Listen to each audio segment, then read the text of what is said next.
Welcome, listener. You have found Women, Land, and Food.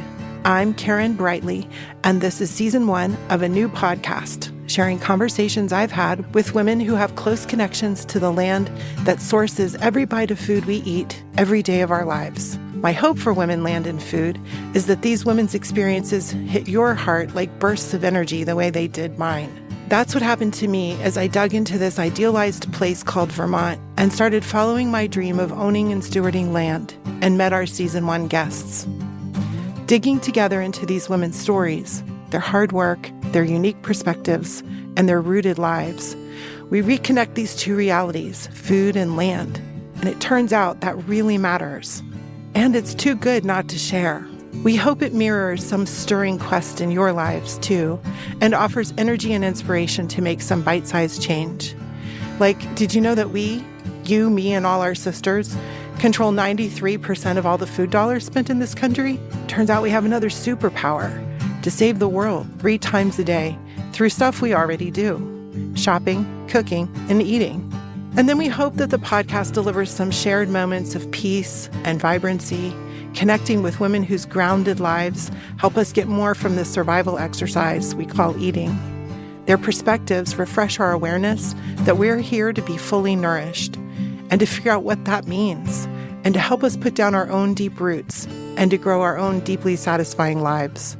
Because now, maybe more than ever before, what we choose really matters for our bodies and souls, our families and communities, and for our shared home on this planet. Welcome to Women, Land, and Food.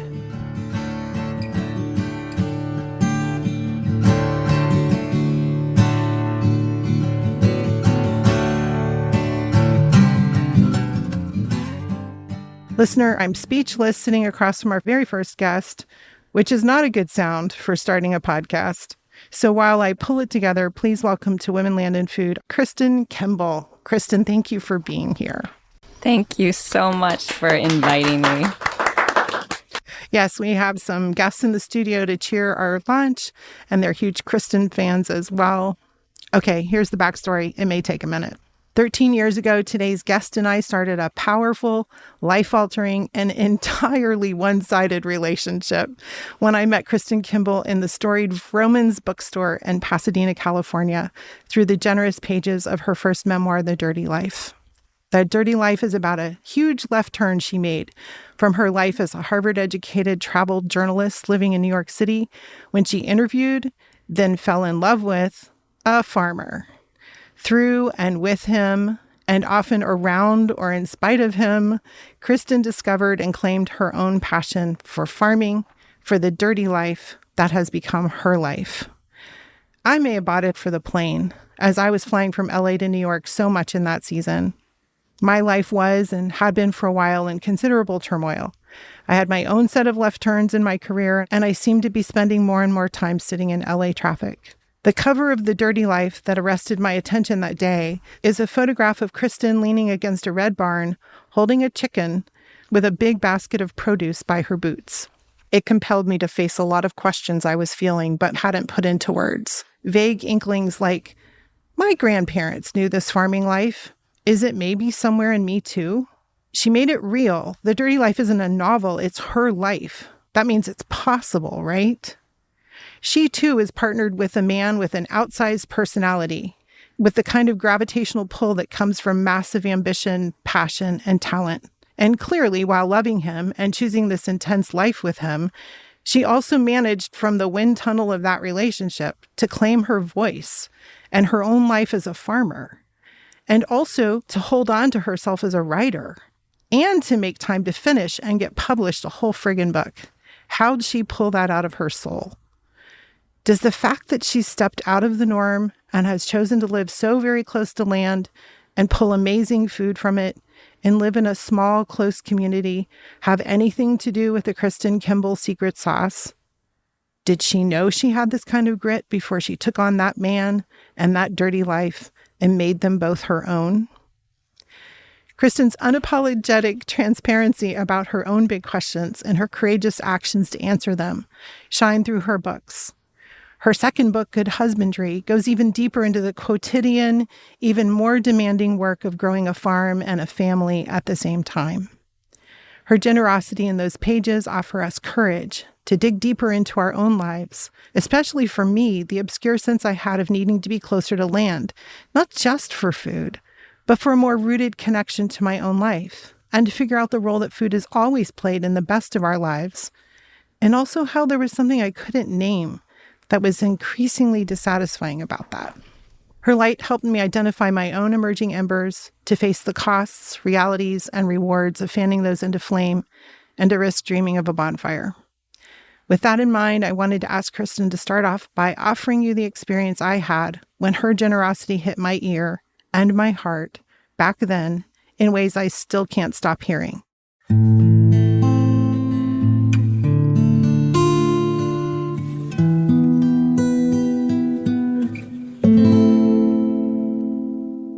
So, Kristin, before we chat, would you please read from The Dirty Life about sugaring the maples? Sure thing. Sugar bush. Even the words are pretty and sweet. From up on the hill, through the bare trees, I could see each field and pasture framed by its hedgerow, all the way to the lake a mile away. Up on the hill, Mark followed yesterday's tracks from tree to tree and came waddling back, a full 5-gallon bucket in each hand. He tipped the buckets into the tank on the jumper, which was fitted with a filter. Later in the season, when the weather stayed warm, the sap in the buckets would be dirty yellow, full of dead bugs and moths, drawn to its fatal sweetness. But the first run was clear and clean as spring water. Mark stopped to hold a big bucket to his mouth and drink awkwardly, the sap running down his cheeks and under his sweater and around the back of his neck. I handed him the lines and jumped off my place on the sled and plunged my mouth directly into a full bucket. Whole poems could be written about the taste of the first run sap, icy and sweet and redolent of wood. There's nothing complicated about making syrup from sap.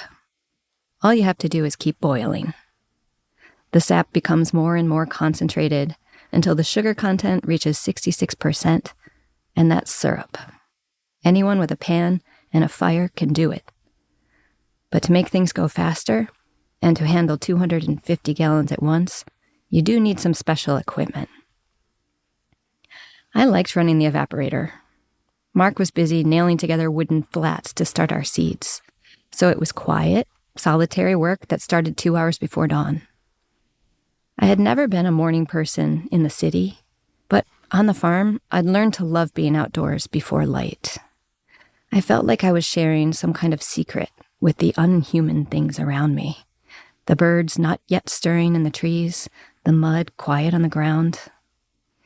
I carried provisions to keep my strength up. A French press of ground espresso beans to be brewed not with water but with boiling sap for an electrifying drink that had to be sipped in small quantities. Also, a dozen eggs and a shaker of salt. Thomas LaFountain had taught me to drop the eggs, one by one, into the finishing pan, where they would crack with heat, and the thickening sap would seep into the cracks and darken and sweeten the hard-boiled eggs, which are fished out with a long spoon and peeled and eaten hot with a heavy sprinkling of salt. I took a plate of pickles, too, an antidote in case I accidentally overdosed on sweet. The heat builds fast, and in 2 or 3 minutes, steam was rising from the pan full of sap, a sweet mist. In another few minutes, the surface began to convulse, and the steam was a solid column, too much for the hole in the roof. The steam spilled along the rafters, filling the space under the roof, creating thick clouds that condensed on the beams, and by sunup began to drip on my head. At last, I'd found something on the farm that I was a natural at. I fell into an absorbing rhythm. Stoke the fire. Skim any dirty foam from the top of the pan. When it gets too foamy, like a pot of oatmeal about to boil over, add a sliver of lard, and the foam disappears. Check the level of sap in the pan. Check the thermometer in the finishing pan. Stoke. Skim. Once you have a fire going, you can't leave the evaporator, even for a moment. If you run out of sap or a valve gets stuck and the pan boils dry, the flames will eat through the thin metal and destroy your expensive equipment. I've never seen this happen, but I have been warned. Just before noon, the level of sap in the storage tank was getting low. I stopped stoking the fire and let it die down. 4 gallons of new syrup were safe in quart jars. Not a bad morning's work. Man, some writers can just take you to a place. You need a seatbelt to read that, or a passport. Every time I read about the evaporator, I expect my hair to get frizzed by the steam. So thank you for making time to write that down, Kristin. Oh, thank you. Okay, this feels giddy. Like the first day of school, I have so many questions. For folks who haven't read you yet, explain about the farm. Like, what does Essex Farm become as of today? Is it still as unique as when you started? Sure. So we are now in our 22nd season at Essex Farm. Yeah, hard to believe. And we are basically the same farm that we were when we started. And this was Mark's brainchild, right? He had this vision. It was Mark's vision. I was not coming from farm life when I met him. And so I was very, very green. And Mark had this idea that our farm could produce everything that our community needed for a full diet year round. So a subscriber could not go to the store. That is the idea, that the farm supplants the grocery store and that it's a seasonal diet of whole food. And we've been doing it for 22 years. It worked. It worked. It did work. Okay. This is an intensive planning, decision-making, hiring, subscribing, purchasing, seeds, starting. People are like, oh, it's winter. It's downtime on the farm. It's not. What's on the menu? Could you name for us off the top of your head just what your farm is producing in the growing, what's coming up? Sure. We feed people year round. So, we have our members who come to the farm every Friday to pick up their food. And we're still harvesting some fresh greens from the greenhouse, believe it or not. We have some gorgeous spinach that's going out. It's been 6 degrees. I know. That's working. Spinach is very hardy. So it's been really nice to have that fresh pop of green. We also have kale that's still in the field and coming in good enough to eat. We had it this week at our Kale house. is my definition of stubborn. Oh, totally. I feel like if I eat it, I get more resilient. I concur. Absolutely. And it's just an amazing plant. And then, we lean really hard into the storage vegetables on our farm because we have a long winter here. So people are eating onions and garlic and potatoes and beets and rutabaga and celeriac and all of these wonderful things that we can store. We just ran out of leeks, which I miss already, but we'll have more in the spring. And that's not very far away. No, it's not that far away. Okay. And then the work that we're doing right now is really thinking and planning for the coming growing season, trying to estimate how much we should plant and how many animals we need to source and make some guesses at what, for example, the price of grain is going to be next year so we can decide if we want to lean further into pigs and chickens or cattle. A couple pair of dice that you use to figure that out? The world is a little uncertain at the moment. So. I have this romantic ideal of sitting with a cup of tea and a blanket by the fire and looking through seed catalogs. And that's probably really more gardening. Oh, that's real. Are you in a spreadsheet at a computer trying to figure out what goes in which plot and field? And both things are true. You can cozy by the fire and dream of plants and also pull up the spreadsheet and figure out if it's going to work. Yeah. And we have a farmer named Beth Davis who's been with us for, I think 7 years now. And she really captains the vegetable and plant side of the farm. So I can leave the spreadsheet to Beth. I can be cozy. Yeah. So are you close enough that you're anticipating crops and menus? And you mean on what will be the first thing that we harvest produce this year? We do about 60 different kinds of vegetables. So anything that we can grow, we generally grow. Are there 60 varieties of vegetables in the grocery store? I would guess so. You tell me. I never go to the grocery store. You don't have to go there. I love it. Yeah. There's some things that we have to be careful of producing too much of because the labor of harvest is a lot. So some And of that's a timing thing as well as a personnel thing. Totally. Yeah. And our members pick their own of some of those crops. So strawberries, cherry tomatoes, the flowers that we grow, green beans, peas, things like that take a lot of labor to pick. We'll pick a little bit, and then members can go out and pick as much as they want if they want more than what we bring in for them. So, yeah. And people enjoy that. It's a real nice way to connect them to their food. Okay. So how many subscribers do you have? Where do they live? What means local? Sure. Well, the farm scale has grown and shrunk over these 22 years. I think when we were at our peak, we were feeding about 300 people. This year will probably be around somewhere between 150 and 200 people. So you found your sweet spot. Yeah. Because you write about the economics of being too big or too small. It doesn't work. There's a point. Scale is everything in farming. I'm always keeping my eyes and my ears out for discussions in the whole dialogue about food on scale, because increasingly I think scale is the new frontier and the way that we talk about sustainability. There's such a difference between growing something at large scale and at small scale.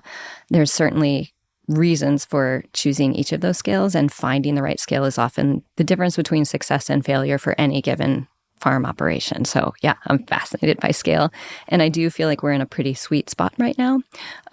We got smaller after the pandemic, stopped delivering outside of our local area, and have been focused on our community. Because before that, you were delivering farther away, right? Yeah, we were delivering all the way from Essex, New York, which is closer to Canada than most people would realize, and going all the way down to New York City once a week. Wow. With stops in the capital region around Albany and then Hudson Valley, and then delivering all through Manhattan and all the boroughs of New York City. So could those people not find anyone else doing what you were doing? It's really hard to find a farm that produces a full diet. Yeah. We have one other farm that we're friendly with, and we track to see how they're doing because they have a very similar model. It's Mutu Orchard, and it's right outside of Washington, D.C. But as far as we know, that's the only other farm that's doing a full diet, producing a full diet from one farm. And how many years ago was it that this way of eating was the norm for most of the country? Such a great question. I think it depends a lot on where you were or where you are in the country. I love hearing that you're 2 generations away from a farming life. Mm-hmm. And I think that's very true for so many Americans who are our age. Where we are in this tiny little town in the Adirondacks, most people who've been in that area for generations are deeply connected to a farm within 1 or 2 generations. And so they still hold the cultural memory of what it's like to eat your own food, eat it in season, preserve it for the winter, and eat within the bounds of the season and what our climate can produce. And you have a quote somewhere about how many generations it takes to get farming out of the gene pool, really. What is that? Do you know what I'm talking about? I do know what you're talking about. I wish I could remember exactly what it was, but it's something like... I have it in my notes. It's from one of the great authors that you quote. And I think he said it takes 3 generations. Yeah. That sounds about right. We're just so hardwired to feel the importance of producing food that once it's in our bones, it's really hard to get it out. And I think it was a sociological study that said it took 3 generations to get the sort of memory of farming out of your bones. And then how many generations to get it back? Guess it takes 1 generation and you're back in. It's an addictive substance. Wow. Who's on the farm this winter and who's coming? What's on the horizon right now? So we have an amazing team of farmers working with us right now. Most of our leadership is female, which is terrific, and I'm enjoying that dynamic a lot. And we're sort of seeing that across our sector of agriculture, that 80 to 90% of the applicants we get are women. No, wait, when you say our sector, do you mean like as close to organic as possible and just tell me what that means? I think the best way I can describe it is independent farmers. So people who are on a small to medium piece of land producing something that's generally for sale to the people who eat it. So direct market farms who are, a human scale. Outside of the industrial agricultural complex. Right. Not selling to a commodity market and not selling into the supermarket system, which is impossible for independent farmers to sell into these days. Yeah. Which is a whole other conversation about scale. I think our whole second season is going to end up being about distribution, but awesome. That's a whole So other exciting. Conversation. Okay, so mostly women are applying. Mostly women are applying. When did this trend start? I'm going to say within the last 10 years. And we've seen a huge shift in the last year in the number of applications we've been getting. From what to what? From low to high. Low being how many and high being? Low meaning we were going out and like looking for ballpark. people to come work on the farm. And part of the reason we dropped New York City was we couldn't keep enough people on the farm to really fulfill that part of the business. Right. So we got smaller and got a tighter team. And we and the farms right around me have noticed a real uptick in the quality and the number of applicants who are looking to come. Like how many did you get this year?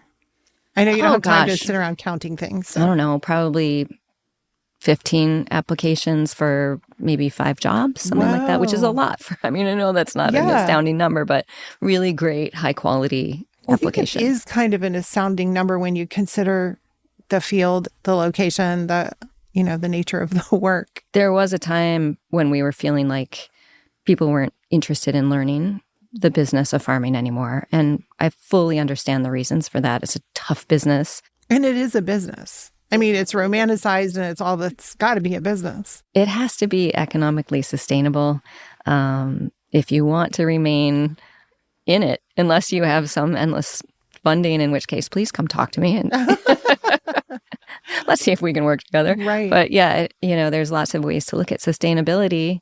And economic sustainability is one that you have to put into the mix, or else you won't be there anymore. I think that's what's happening in Vermont. I heard a professor at University of Vermont on one of their colleges, and she was just saying farming's never been sustainable, especially dairy farming. Mm-hmm. We still have to look up the price point from then to now, but it hasn't changed. Really. Isn't that fascinating? Yeah. And it's the one product that all of us need 3 times a day. It's the one thing. It's crazy. Okay. So who are the other than human people or beings coming onto the farm this year? So we have several different classes of livestock. We've got sheep, we have dairy cows, we have beef cows, we have pigs, we have chickens, both for meat and for eggs. Knock on something. Yeah, right. And then we have a whole bunch of dogs who work on the farm. Most of them are guardian dogs. 2 of them are herding dogs. And let's see what else. We have some geese that help guard the chicken flocks. And we have some horses, which are now part of the farm just recreationally. Other thing that is new for us this year, and it's been kind of a struggle, but it's a good illustration of the way that farming always throws you a curveball. And it's the sheep flock this year. Which is your special baby, right? It is. It's my thing. And it's always been a real source of pride. So why are sheep a special piece of this puzzle for you? Well, I got really interested in sheep when my kids were tiny, because they were a class of livestock that I could go out and work with my kids without the fear that they were going to get killed. So unlike cattle, they were, sheep are small enough that generally you can work around them scale safely. Again. Yeah. And then this concept of scale keeps going. Scale. And then once I had them, I just fully fell in love with everything about them. I love the way they smell. I like the way they move. I love the way they taste. I'm a huge fan of eating lamb. They're kind of dopey, aren't they? They're really good at being sheep. They have this reputation for being dumb, but they're not dumb. They just do They're sheep. What they do well, Okay, we're going to have to really adopt that perception on a lot of different areas. Exactly. There's these flock animals that everything in the wild wants to eat. So, they... Including us. So they're very good at sort of, keeping their eye out for predators and for flocking together so that there's safety in numbers. And they also, I always call them the thinking man's livestock, because there's so many things that they can die of, and they do not have the will to sort of pull through in the same way that a cow does. So learning about sheep has just been super interesting for me. And our flock has been so healthy and has been thriving and growing for many, many years now, but this year we got hit with a disease in the sheep flock that completely took me by surprise, partly probably climate change related, but the sheep picked up a parasite that we've never had before, and the parasite brought in a bacteria that produces a toxin that just knocks them out, kills them within 12 to 24 hours. So Whoa. Yesterday we got the whole flock together to get another round of vaccination into them and treat the animals that we could. So that was a long day. So how long did it take to identify what was happening? It took from November until about a month ago, with a steady loss of animals because we weren't expecting to see. It's called black disease, and it's a clostridial disease that's brought in by a liver fluke, which is a parasite that goes through snails. And last summer was so wet that our pastures were full of snails.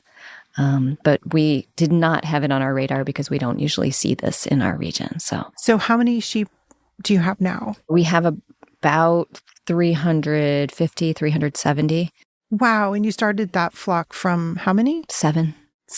7. And have you been like hybriding along the way, like paying attention to their genetic strengths and weaknesses and intentionally breeding them? Yes. Kind of have your own strain of sheep. Well, yeah, it really is powerful to be able to select the stock that do well on your farm and do well in your system.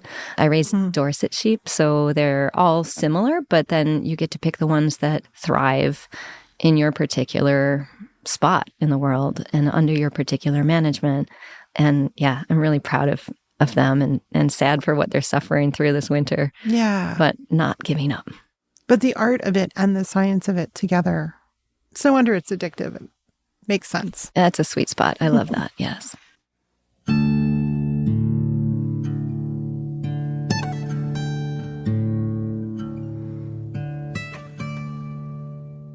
As will become clear in later episodes, I really love our bank. Mascoma Bank was one of the first great discoveries we made when we moved to Vermont. Mascoma is a community bank supporting local businesses, nonprofit organizations, and customers around Vermont and New Hampshire. From everyday checking and savings products to mortgages and commercial lending, Mascoma Bank helps community members navigate all their financial challenges. They are also serious about personal engagement. You walk into a branch and they know your name. It's the type of customer service that we know and expect in northern New England, and they deliver. I'm proud and grateful that Mascoma Bank is supporting the inaugural season of Women, Land, and Food. Member FDIC, Equal Housing Lender. The Flying Pig Bookstore proudly hosted Kristin Kimball in 2011 for an author event celebrating her first memoir, The Dirty Life. So we are especially proud to celebrate her again as the inaugural guest on the new Women, Land, and Food podcast. We love ushering generations of Vermonters into new relationships with books, writers, and deeper experiences of our brave little state. Next time you're in Shelburne, Vermont, please stop into the Flying Pig and join our bustling local literary community.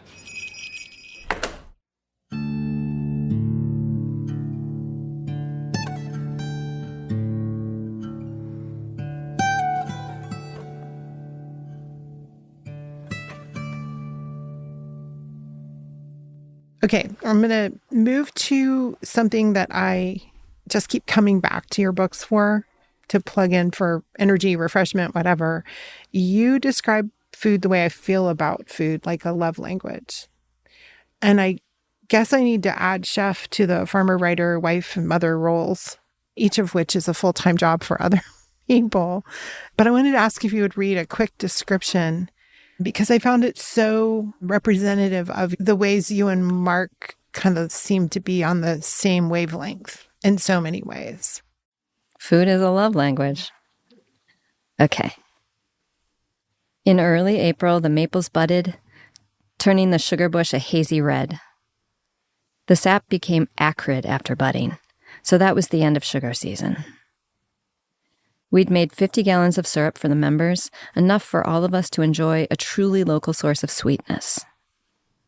Instead of wishing for cold nights, we began looking forward to warmth, to greens.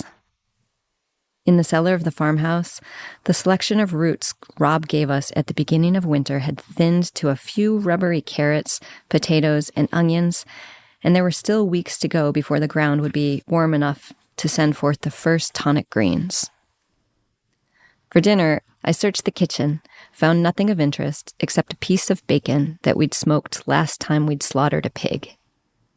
No bread in the house, only a half bag of store-bought rice. Slim pickings, I told Mark. Not even you could make a decent meal of this.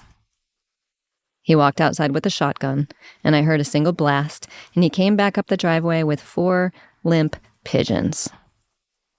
I held one, still warm and supple. I guess the ubiquity of the pigeon in the city had made me blind to its beauty. If they were rare, I realized, we'd paint their portraits and praise their coloring, the slate feathers with the lavender cast, the flash of rainbow at the neck. When I was a city person, you couldn't have paid me to touch a pigeon, let alone eat one. But with my newfound understanding of the work it takes to raise animals for meat, I was grateful that, in this case, nature had done the raising for us. Moreover, I knew what these pigeons had been eating, and it wasn't garbage or the stale crumbs out of some old lady's scrap bag. I'd watched them stuff themselves all winter on the very expensive organic corn and wheat we were feeding the pigs and chickens. They were almost too fat to fly, and the flock had grown so big they blotted out whole sections of the roof barn when they landed. They nested in the cupola of the east barn, safe from the cats, who watched from below with twitchy tails. Mark showed me how to pluck the feathers from the breast, pin the tail feathers under one foot, stick 2 fingers through the skin under the breastbone, and pull. The breast came away from the body with a little sucking sound, exposing the entrails. We picked out the hearts and livers and put them in a bowl. Mark cleaned the feathers from the legs and then cut them from the bodies, which we skinned so we wouldn't have to pluck them. Heads, entrails, and wings went to the cats, who were circlini girly. Inside, we boned and rinsed the meaty breasts.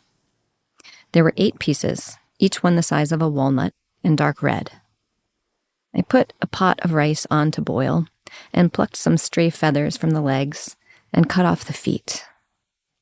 The legs, the tiny hearts, the backs, the livers, a slice of onion, half a carrot, and a sprig of dry thyme were covered with water and set on the stove to simmer into stock. I caramelized a large skillet of sliced onion, while Mark wrapped each breast in a paper-thin piece of bacon. The breasts went under the broiler, the bacon melting into them as they cooked. I made a dark roux, loosened it with pigeon stock, added the chopped giblets, salt and pepper, a palmful of dried sage, a few crushed juniper berries gleaned from the trees behind the barn, and a splash each of bourbon and maple syrup.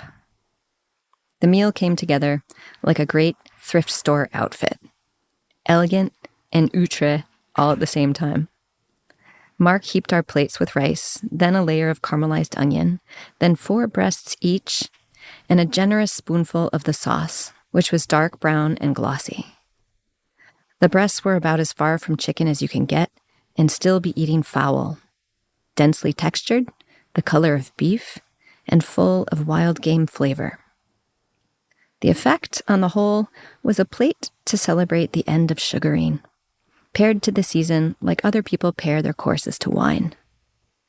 The sweet dash of syrup and the smoky bacon evoked the wood-fired evaporator, and the bourbon celebrated the passing of winter and the arrival of spring. Never would I have thought I would want to eat pigeon until I read that, and it's so vivid. Thank you. I invite you to come eat pigeon with me someday. Okay. Triple dog dare. Okay. It does sound amazing. I may just show up at your door. Like, where's the shotgun? You got it. So from your very first interaction with Mark, food seems integral to like all the lustiness of all the loves you take on and are challenged by and that you challenge right back. So I'm wondering, does that hold central for you? And then you describe so many meals like these tiny love letters. Has that endured? And then how does that ripple out? Because now you're doing meals for kids and so many farm teams. And then somewhere in there, I'm wondering, does food taste as good when you go out? Oh. So talk about what you want. Okay.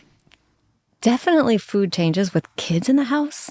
And their relationship to food is not necessarily the same as my relationship to food, especially once they started school and realized that other kids had things in their lunchbox that came from the store, and they had things in their lunchbox that other kids thought were freaky.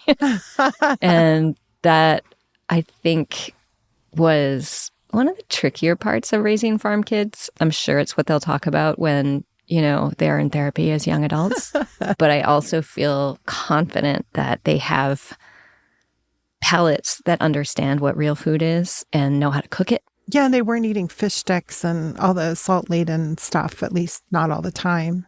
Yeah.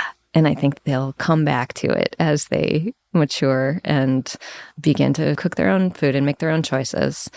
But one thing I've been thinking about lately in terms of food, because it's that place for me always that is where your creativity meets sort of the satisfaction of your daily need. And it's one of my happiest places still to be in the kitchen and making something. I love writing. That's another creative act that I'm lucky enough to practice, but sometimes writing is painful, and cooking never is. Cooking is always a pleasure for me. Even if it's doesn't turn out the way that you expected it to, you're always producing something that is going to be of use and feels good and satisfying when you finish it. Do you still cook for the farm teams? We do, not as regularly as we used to. We used to have a Friday night dinner for everybody on the farm every Friday night, and it was this elaborate celebration of the week. And at times we had 15 or 20 people working on the farm, so it was a production that made the house feel like this little restaurant sometimes. And I credit those Fridays for giving me the skills to be able to whip up a pretty decent meal for a lot of people without too much stress. I learned a ton cooking that way. I can't imagine. My mom talks about, because she was in charge of cooking for the farm when she was like 10. Wow. I know. Wow. And it was not a happy home. And so there was a lot of threat to doing it wrongly. And there were 10 people that she had to cook for. They'd come in for lunch or breakfast and needed to be on the table hot at the time they said, with enough to go around. And yeah, it was intense. So I think I have like a follow-on shadow of anxiety about that. But she doesn't. She's turned it into like her love language and cooks every chance she can for as many people as possible. Wow. That's one of those stories that makes you realize that children are capable of so much more than we think they are. Well, your story about your little girls and their knife adaptations. Yeah. They learned when they were very small to handle sharp knives and could do it safely. You had to sort of trust in their competence and their ability to learn, but it was kind of astounding. Well, and a dull knife can be really dangerous. You don't want a dull knife. You need a sharp knife, and to teach respect for it. Yeah.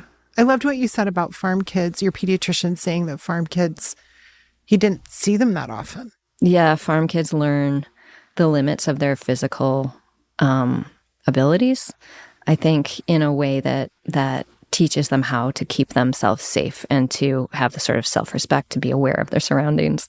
And I feel lucky now looking back that our kids made it through their farm childhood without any major accidents or injuries. And I know that's not the case for every kid on a farm. And certainly they are exposed to things that are deadly more than kids who don't live on farms, I think. Yeah, but they see it as a reality. I think most kids are taught to fear a threat in an urban setting and not the reality behind the threat. And those are two very different things. Yeah, that's true. You can show a kid a bull and explain why that bull is dangerous and needs to be respected. And then you can trust that a small child is not going to mess with a bull because they get it on a deep level. Right. Whereas if you just describe it and they don't get to actually see things happen, that's a very different ask of a child, especially a concrete thinker of 5 or whatever. Yeah. You had some farm accidents. Yeah. I just reread your falling through the hayloft thing. Oh, yeah. That was... I think I had vertigo immediately. You're really a very good writer. Thank you. I know you already know that, and what's my opinion, but it is effective writing. Thank you so much. Yeah, you're welcome. Thanks for falling through a hayloft. I'm So you glad I could write survived that about it. one. That would really stink if I weren't here to talk to you about this. Yeah, that was big. Yeah, that was a big one. I've had a few. And the animals themselves go through so much inevitably just being with each other. Yeah. We tend to think of them as somehow domesticated, but I even think about that with our lab at home. We've asked the dog to live inside and change his personality and understand a language he doesn't speak. And we ask a lot of these animals forgetting that they're animals. They are. And I feel so lucky that I get to exist so closely to them and to respect them for their animalness, and not try to pin human things on them, but just feel grateful that I get to. And your farm more than most seems to allow more space for their animalness. Yeah, I think that's one of the keys to keeping animals healthy is to give them the space to be and express what they are in the way that they're built to express it. I don't know if that makes a lot of sense. But it totally makes sense. And I'm thinking it must somehow innately seep into children that if the animals are entitled to that, then they are too. Oh, that's interesting. And how are we as people, Yeah. to not treat ourselves the way we treat a lot of animals. Yeah. We're so divorced from living these experiences firsthand. Well, that's the other thing I've been thinking about with food recently, which is this idea that I think might be recognizable to people who aren't farming, but people who are interested in food and connect to food, which is that this food system that we're in right now is very alienating for us. We all feel so disconnected from the way that food is produced and brought to our doorstep. And then we're kind of alienated from the seasons because we're not buying food that's growing in the season. We're buying food from all over the world all the time. And I think part of the reason that farm life and maybe seasonal eating or getting as close to a farm as you can is really satisfying for the eater is because it connects us to this authenticity of the food system that reminds us that this nourishment is coming from a very concrete, very real place.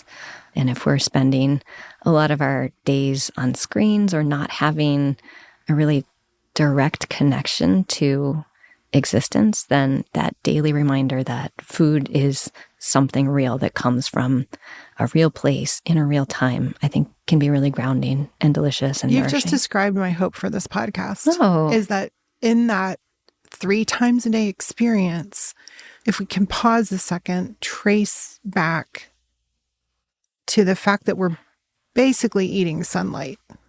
That's been through a couple of processes, a couple more if we get it from a grocery store, which may not be the best idea.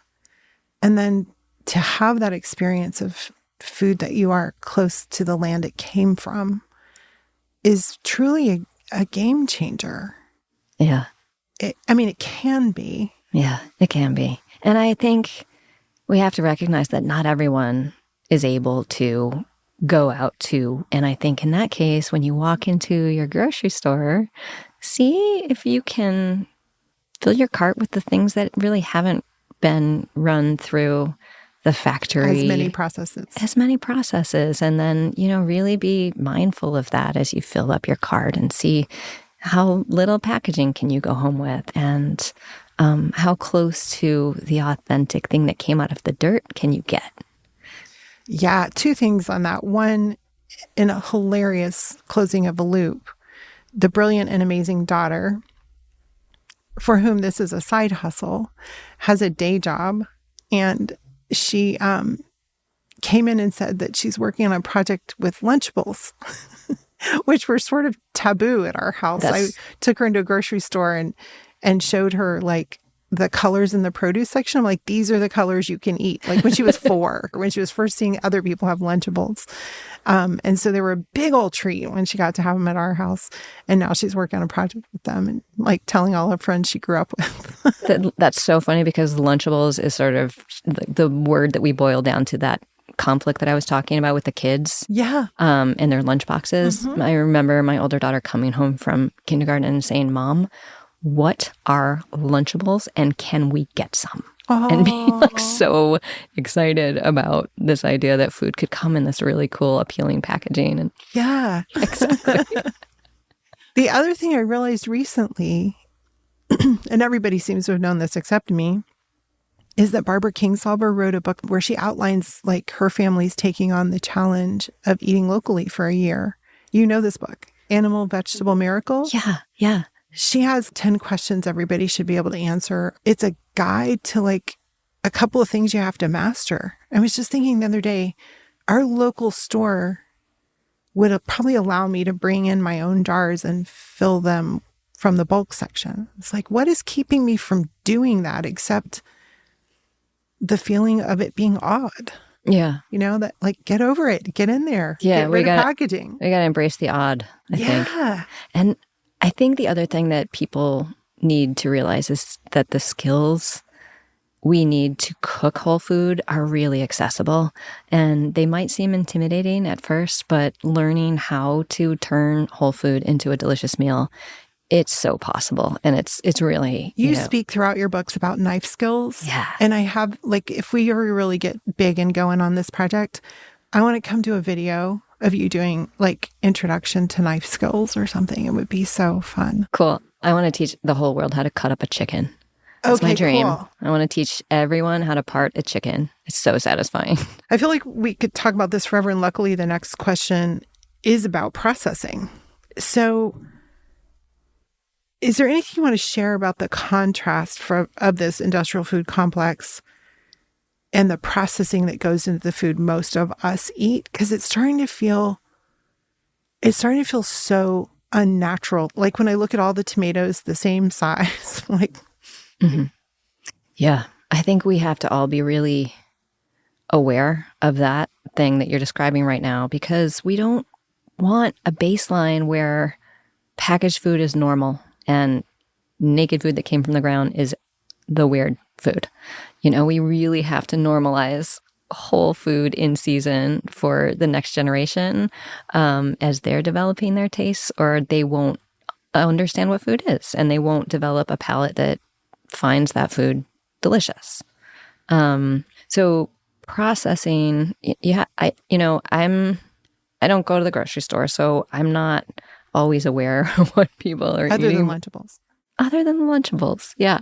But I can tell you about processing at our farm and what we do to... Well, just to bridge that, Yeah. I've been so curious about farming and what it takes to get food in the ground and out of the ground. And then when I started reading your books, I was like, there's a whole second, for lack of a better word, job or stage as you're responsible for the food as it comes out of the ground until it gets to the plates. And it requires machinery and storage and talk about that, especially the animal food that you offer. Yeah, there's, we always say that every meal has 5 parts. One is the soil. One is the conditions that the food was grown in, so the weather.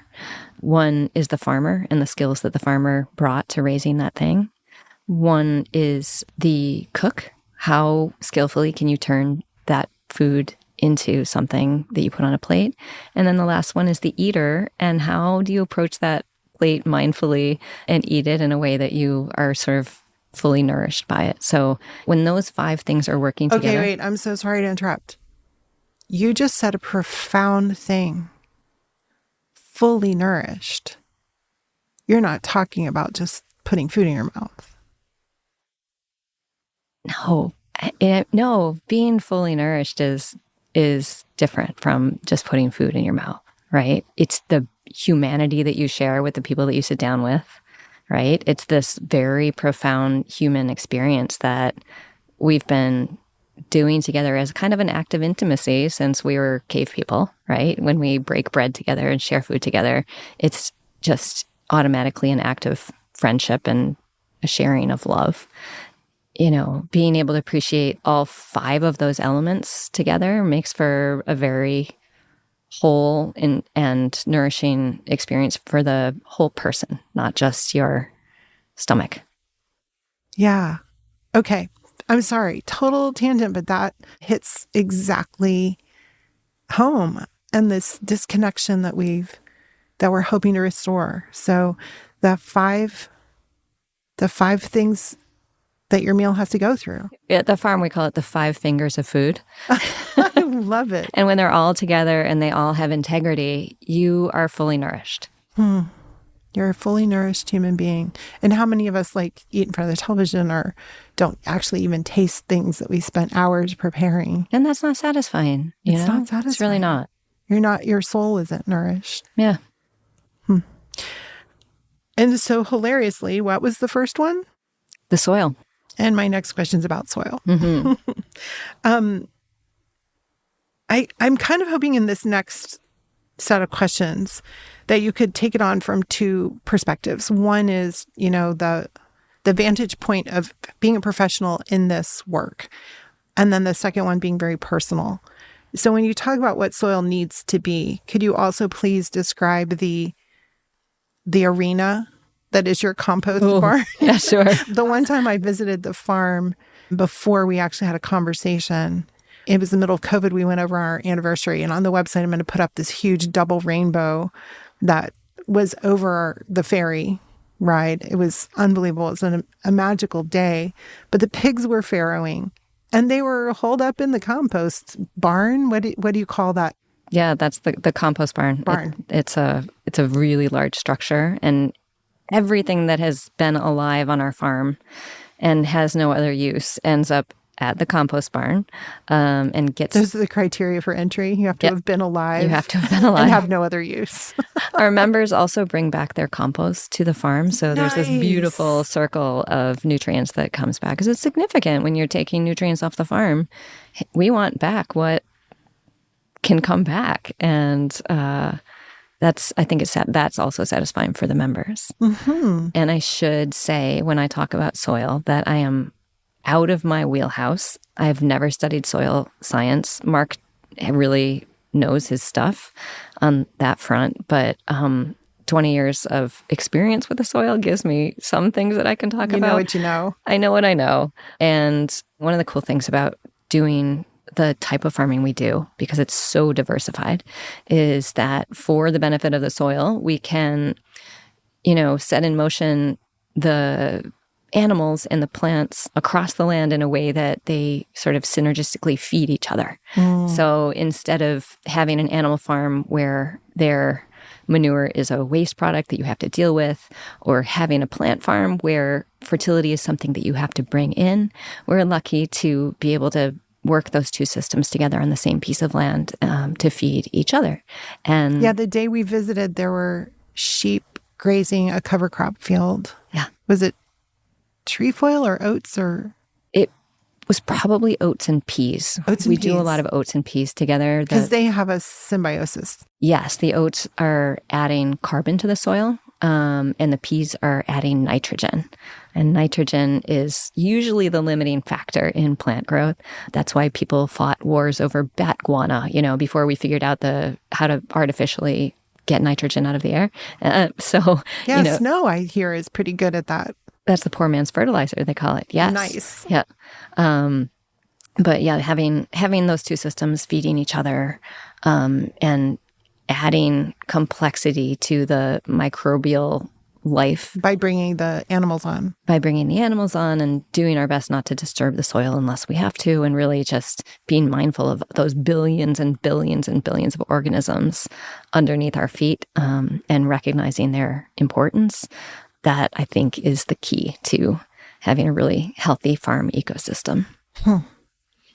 Yeah, there's so much ancient wisdom that I just think of farmers 4 generations ago would look at us like, what are you, dumb? Yeah. How do you not know this? But we've really cut ourselves off from it, and you and Mark have had to go pick it all back up again. There's really good reasons that farms move away from a diverse production. We're living in a time when, again, back to the scale, the economic pressures are asking farmers to scale up and specialize when the soil really wants diversity.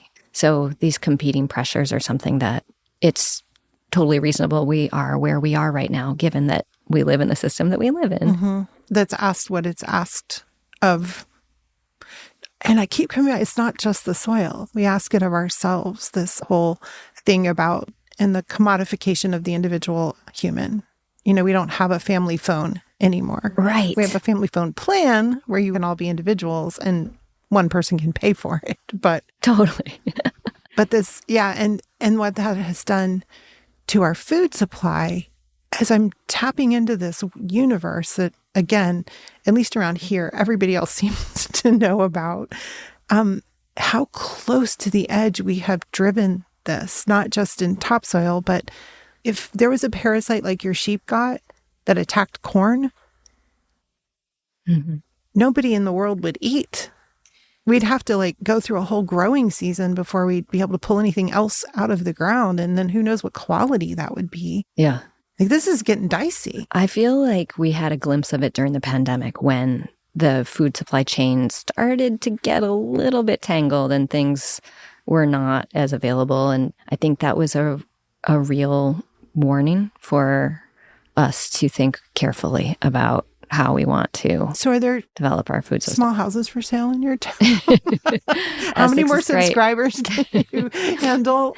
Oh gosh, it's so funny because I think our town desperately needs new families to move in and live there.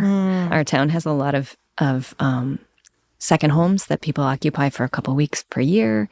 And what we really need to keep our community strong and the fabric of our community strong is more families who want to live there and be part of the community. So yeah, come on, look at Essex. Come on, look at Essex. Well, there are a lot of people looking for homes in LA right now. Oh, I'm sure. And I think, you know, my heart is with everyone out there and, you know, just thinking about the powerlessness that comes from watching climate change wreak this sort of havoc is just really tough. I mean, farmers have been kind of keeping our eye on it for a long time because the little changes we could see on the front line, and now so many more people are impacted in devastating ways. So my heart's there with those folks. Your heart's been there. Well, and I love how this conversation is just sort of flowing into the next topic, because the next thing I wanted to ask you about, you know, neither you nor Mark could have done this alone. You were able to start it because you had each other. And then you've paid a really high price to have so many new farmers learn with you and learn from you and then go. So you have this reputation now for launching new farms and new farmers. And I know that that was hard bought. So could you talk a little bit about how we have less than 1% of our population feeding everyone, first of all, this need for new farmers, what it has cost you as a person to launch new farmers, and then what do you see on the horizon? Okay. I know, the whole spectrum. Just talk to all of it, Kristin. No pressure. No, there's so much meat in that question. So first, I think I wanted to say that Mark and I could never have launched Essex Farm without the support of our community, which we were so grateful to get. And there was no reason for us to expect that our community would have embraced the farm or what we were doing. Well, you were new. We were new. We were from away, you know. From away. All the things. That's real. And we landed in this town of 700 people, and we're trying something bonkers, and our town embraced it. And that's the only reason that we are still here doing what we do. So I want to just send love to that community and just recognize how important it is to have. Oh, we can practice putting in one of our beautiful music cues right now. Yay! And sending love. Okay, good.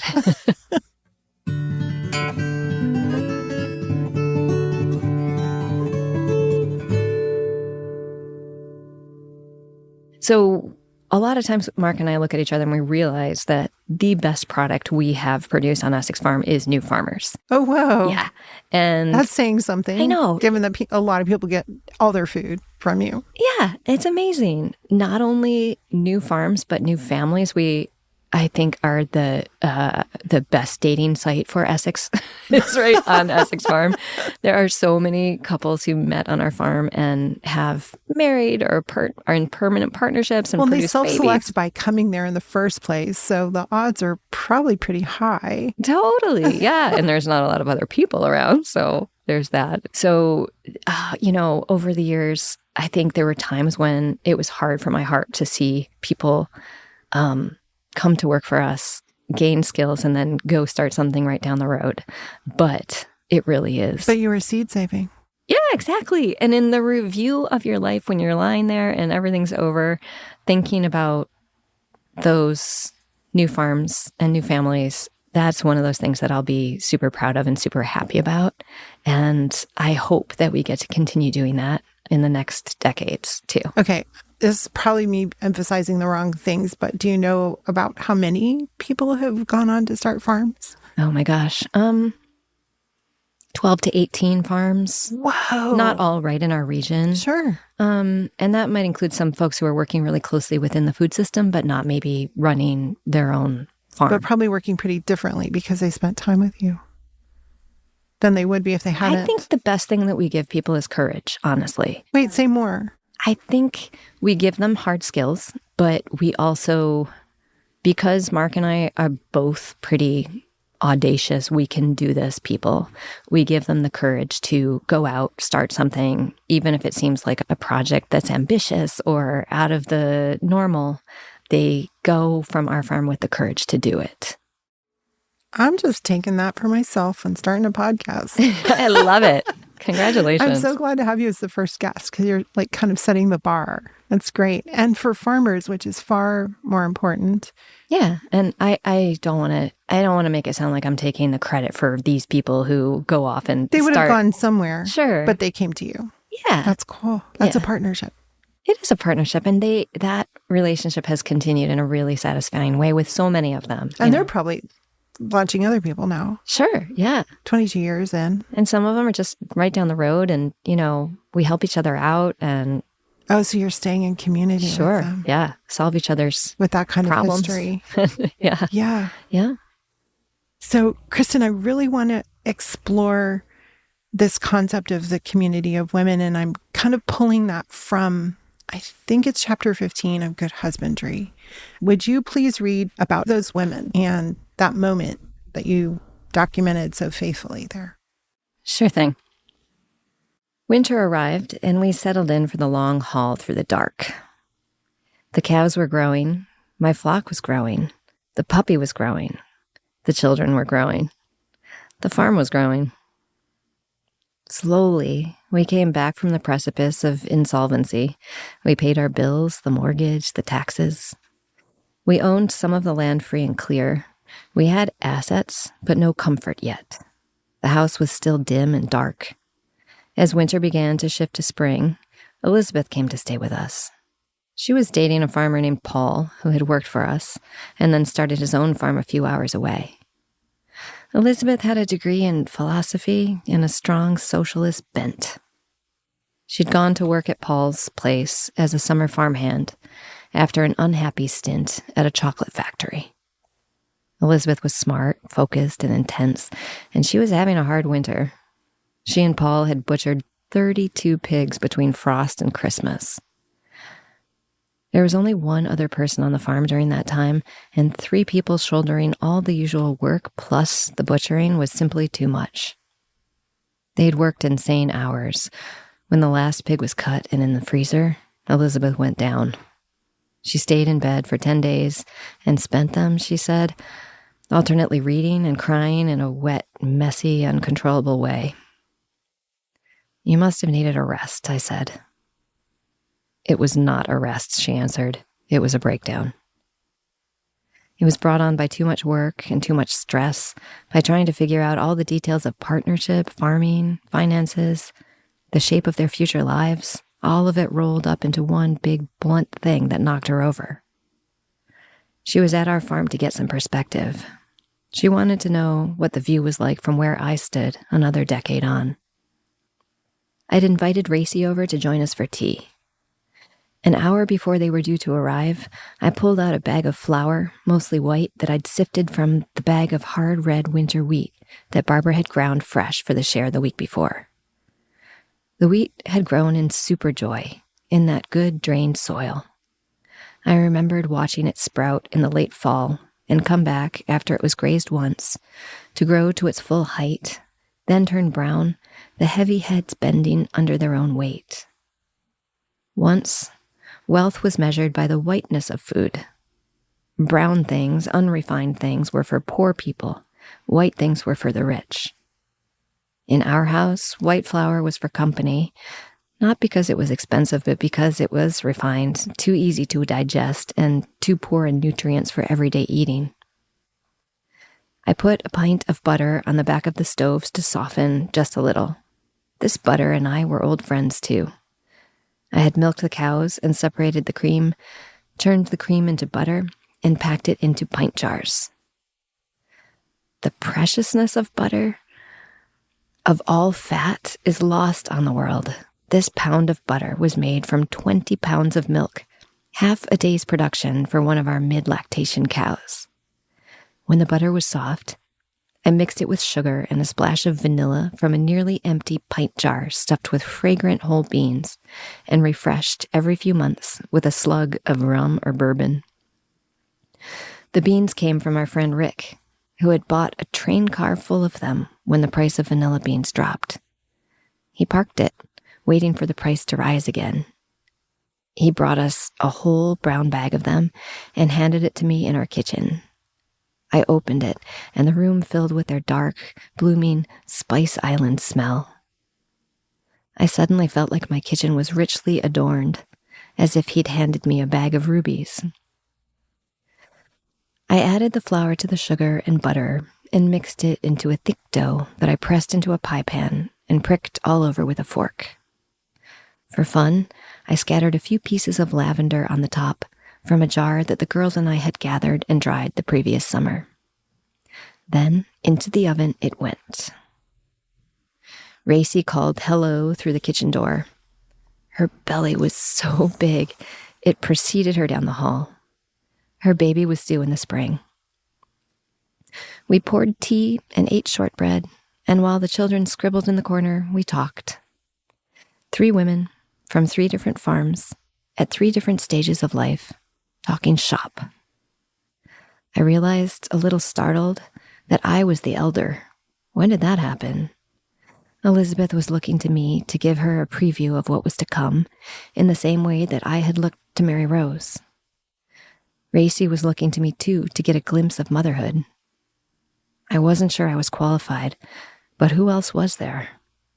Most of the questions we talked over that day weren't about agriculture or our challenging living spaces. They were almost all about relationships. How do you share power, decision-making, and responsibility on your farm? How do you divide the work? How do you shape the thing that you love without fighting over it? How do you find time for love? How do you have anything for yourself? How do you stop the farm from eating you up?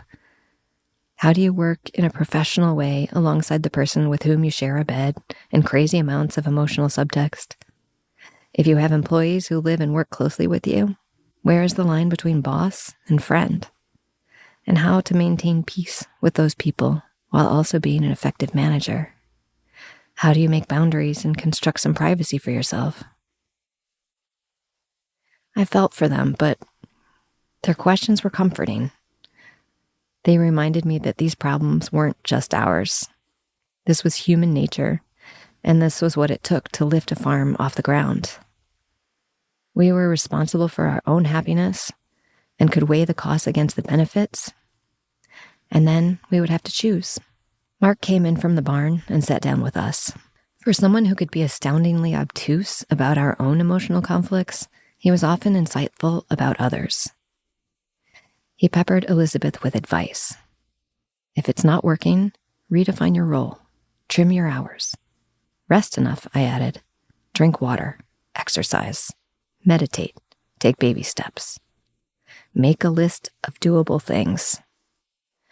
Remember that you control what you believe in, I said. Anyone could look at our farm and our lives and see toil and squalor, or look at the same lives and see purpose, abundance, and joy? Same plot points, different story. Very different things can be true simultaneously, and choosing the one with the better narrative is often extremely helpful. Elizabeth asked what had made me decide to commit to this life. I said that farming is not easy, and it's not going to make you rich, but it is a strong organizing principle, the best one I had found. It makes everything else fall into line. Everyone needs an organizing principle. Some people have money, or status, or art, or fashion, or church. We have farming and food. The axis around which our family revolves is a heavy rod of daily need. The plants need, the animals need, the farm needs. And that's not a curse, but a blessing.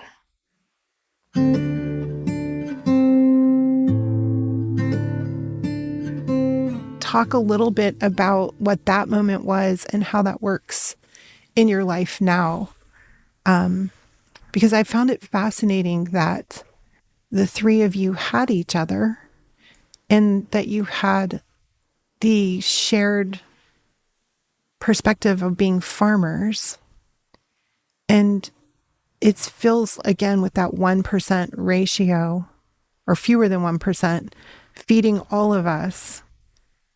It just seemed like this exponential rarity that you had each other, that you had that mutuality, that you had that understanding, that you had the shared vocabulary, and that you were all women. Yeah, that continues. And it's strong. And being part of this kind of strange sorority of women who have families and farms, and a lot of us have kids as well, it's a very specific set of problems that we face and realities. Yeah, and realities. And it's always really enlivening to talk with other women who do this work about those things. And it's always shocking to me to realize that we are all facing the same conflicts and tensions. And, you know, the main one is always this tension between the needs of the farm and the needs of your family, whether your family is you and your partner or you and your partner and children. Those two entities are always demanding all of your attention and trying to figure out how to sort of parse the needs of one without letting the other one be neglected is really tough. And then trying to do that while also maintaining a marriage or a partnership where, you know, your shared project is this farm thing is complicated. So I think it's the dirty life that you open by talking about farming, the relationship between farming and hope. It seems like just the work itself requires you to have a fairly high risk tolerance. And then you add on the reality that a lot of farmers don't even get to eat what they grow, especially if they're commodity cropping, but that's like a whole other thing. Sometimes farmers are just too busy. You even described that a little bit at the beginning, right? Just like having to drive to the gas station and eat a burrito. I love it. It's like, well, this is like my 97th time through. But eating a burrito at a gas station, I'm just like, oh, poor farmer. We had to make a very conscious decision not to do that. Yeah. So then you're adding the job of chef, which is, you know, from the whole food status that you're not getting this under plastic pre-cut beef. Like you're getting what you're getting in its whole form. So you have to prep that, cook that, clean that up. And then you describe being exhausted enough afterward that everybody takes a little bit of a nap. Yeah, the after lunch nap. The calorie consumption is needed so high that you're doing that 3 times a day. So that's like another whole job that a lot of people get paid a lot of money for, to do with the kind of exquisite ingredients you're using. And then you had, you know, a relationship, and then you had children, and then you're just like, how you got to be a writer? Like, how do you layer in so many enterprises? And is it true that some things always getting thrown under the bus? Well, and how is it not you? Like, how are you still sitting here? I think even though I started off saying that we have this little sorority of farmer women mothers, I think the stuff that we talk about is probably pretty similar to what women are talking about all over the country and all over the world, and trying to find the balance between meeting their own needs, meeting whatever needs the world is demanding of them, and meeting their family's needs. And I think the thing that farming has taught me uniquely is that you just have to keep centered on the idea that your family and yourself is the dog and the farm is the tail. And you choose the farm because you want to choose a good life for yourself and your family.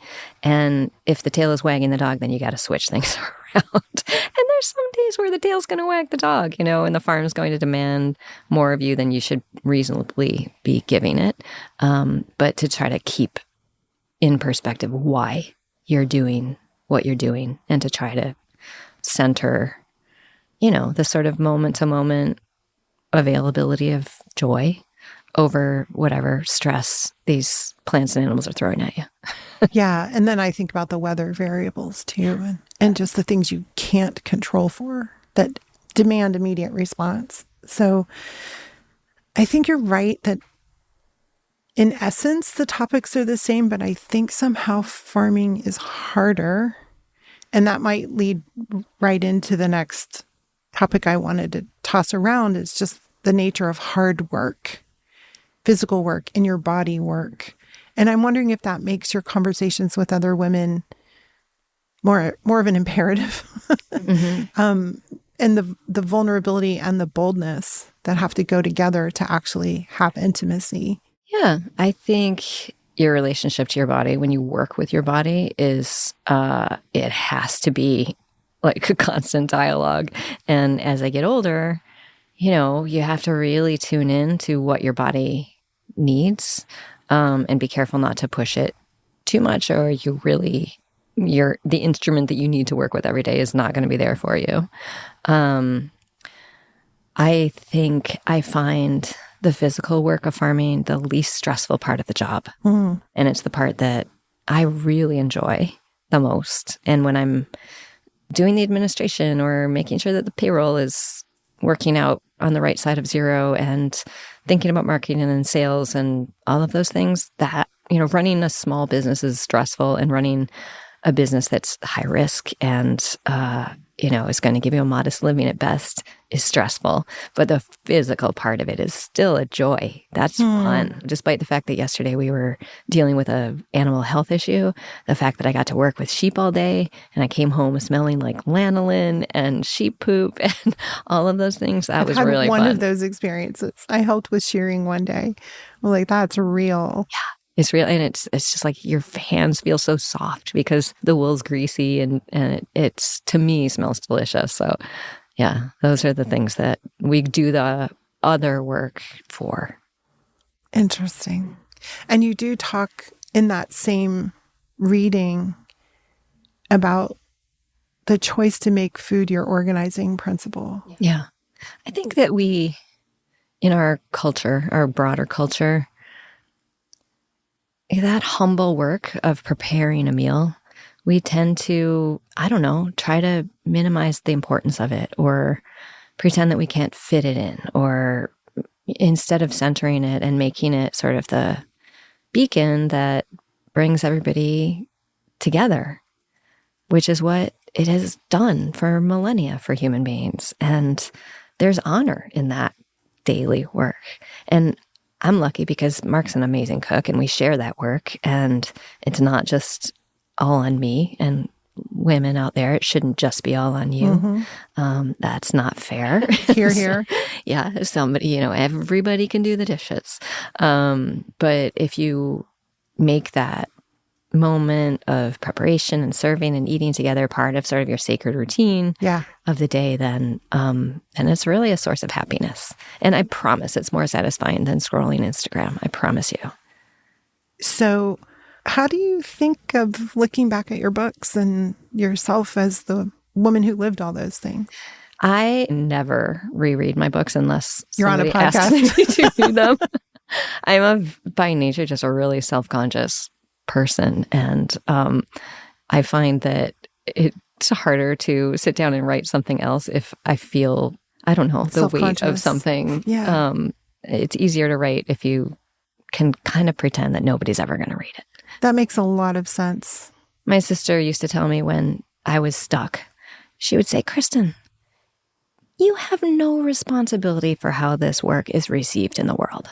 Your only job is to sit down and do it. And that's what would make me feel courageous enough to sit down and do it. It's like, it's not our responsibility how it's received. And it doesn't even matter, right? I mean, you would do this work whether you were going to get accolades or not, right? Yeah, I am. Yeah. Already. Exactly. And that's how I feel about writing too. It's the work that's important. It's not how it's received. When we talked about farming and you talked about joy as the gateway drug, can you reflect on that a little bit? I think about the ways that we want to change reality, change the world. And, if you look around you, you realize that people don't change by being told they're doing it wrong or being shamed for whatever it is that you think they should be doing better. But real joy can happen and real change can happen when somebody tastes something delicious and decides that they want to eat that thing and prepare that thing and then starts connecting the dots to realize what it took to produce that delicious thing. I think I just believe fully that joy is a much better way of fostering change and a more effective way of fostering change than anything else. This conversation has been that. It's exactly the joy I'm hoping infuses all of our conversations. But listener, this has been a glimpse into this amazing woman, Kristin Kimball, and the claims and rewards she's found and shares from her life on land. Kristin, thank you for being here. We have a rapid wrap up that we want to make a habit going forward. So I'm just going to fire some questions at you as we wind down. I'm ready. How do you describe family right now? Busy. What most prepared you for your current work and how hard your life would be? Waitressing. Seriously? Yeah. Where did you waitress? Oh gosh, I started waitressing when I was 14 and I waitressed all the way through college, from like little places to fancy places. And that idea that you have to handle way more than you can actually handle at any given moment, that is farming in a nutshell. I love it. What do you dream for yourself in the world? Gosh. Love, really. Yeah. That's all the only thing that matters. Connection and love. If someone wanted to know more about what we talked about today, what Google terms should they search? Farming or Essex Farm or Any and all. Let's see. By the way, Kristin writes a blog that's amazing. It's just her farm newsletter. So she thinks her audience is small, but there are lurkers like myself who read faithfully. I encourage you to subscribe. Yes, you're welcome to pop over to our website. So Essex Farm CSA, and there's a link there to the weekly farm notes, and you can learn about us there. I think if you're interested in, the farming topics that we talked about today, you can dig into things like rotational grazing. There's lots of like nerdy farm terms that you can throw out a couple more. Okay, rotational grazing is a really interesting one because that's how we grow meat. Using the real-time energy of the sun and improve the soil at the same time. So check that out. Just the concept of direct market farming where people are growing things that are going to be eaten by people is a weirdly sort of radical notion right now. With not a lot in between. Yeah, check that out. And then, just figure out who's farming right around you, wherever you live. Just start asking where are the farms that you can go and maybe get your hands in the dirt or see what people are doing or just show your interest and your love and give those farmers the courage to do it again for another year. Taste something. Yeah, and taste something for sure. What's your favorite food? All food. All food. I love food. What's your favorite animal? Oh, gosh. I'm torn. Horse or sheep? I love sheep very much, but horses are my soul animal and always will be. I have a connection with them that goes way back. I love that. What's your favorite holiday? Gonna have to say Thanksgiving because it's very food-centric. I love cooking for people that I love, and that meal in particular is just a really joyful one to make. Well, then you just answered the next one. What's your favorite way to celebrate? Yes, with beloveds, with my loved ones, and around a table with a lot of laughter and sharing stories and eating really well. How do you take care of yourself so that you can keep going? I think for me, trying to put boundaries around the work and remember to put it down and get enough sleep and have a really good afternoon and evening with my kid when she gets home. Yeah. Reading for me is a big thing. I realize when I'm not reading, I'm really not connecting to sort of the quiet inside part of me. So if I'm falling directly asleep after scrolling bad news, then that's a bad sign and I need to stop that. What book would you reach for? Oh, gosh, whatever is at hand. Last one. What honor about your farm brings you the most joy or delight? I love watching other people light up when they encounter a farm for the first time. So recently we've had a lot of school groups come to the farm, and you can just see, if you watch a group of kids, some of them might be tuned out, some of them maybe they're grossed out even, they don't connect. But then for a certain percentage of them, being around this place that is full of living things that you can eat, it just connects with them. And to see that little spark go off is, I think, one of the most delightful things about what we do. Yeah, I can imagine the delight of seeing kids get it. Okay, that is our first podcast conversation. Kristin, this has been Amazing. So much fun. Yeah. Thank you for being here. It was a delight. Congratulations on this project, and it's such a joy and an honor to be your guest here today. Thank you. Thank you.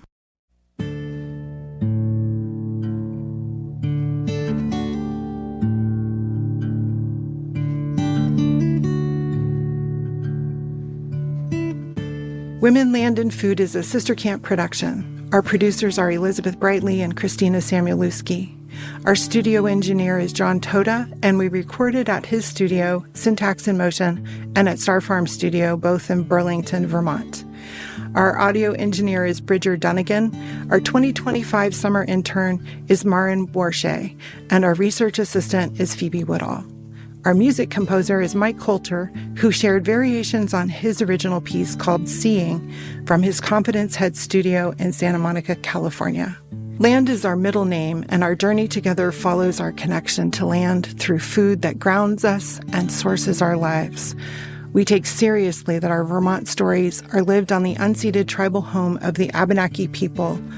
Our home on this edge of Lake Champlain is known to be an ancient place of gathering and exchange that was stewarded for thousands of years by generations of Abenaki before our European ancestors broke their connection to their lives on this land. We are working to understand the results of this oppression that we have inherited and to participate in all we can restore. We encourage you, too, on your journey to discover and restore your own varied and complex connections to your land and heritage.